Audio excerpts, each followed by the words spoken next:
I know I need to go get the, what is it, the caster?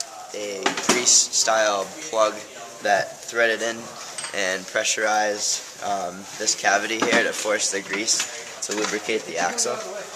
But we came up with an idea to use a Zerk fitting, and these were purchased parts from Fastenal. But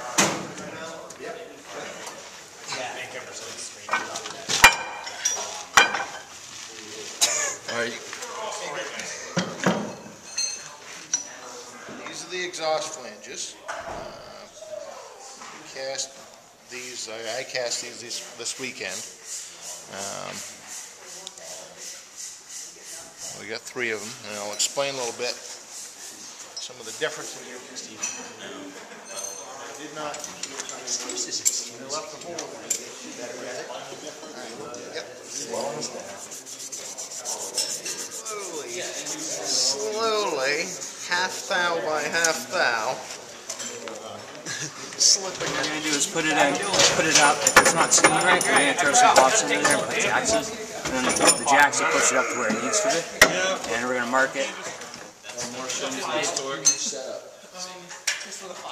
Give that a shot.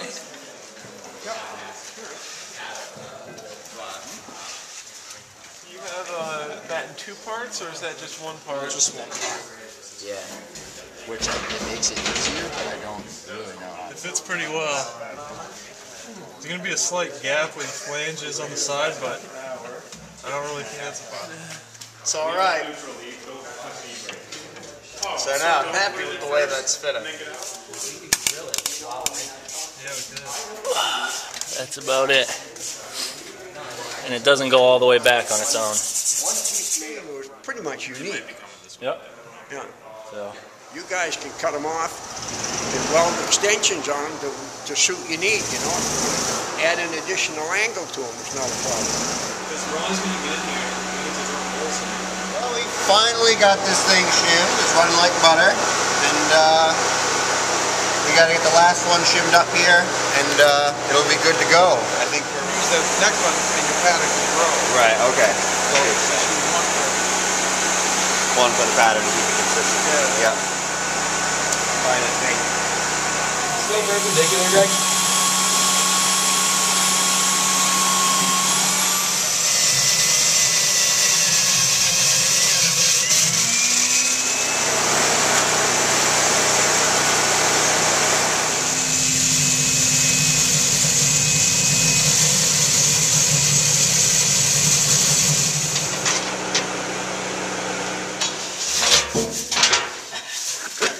I think Sharpie and mark which end's which.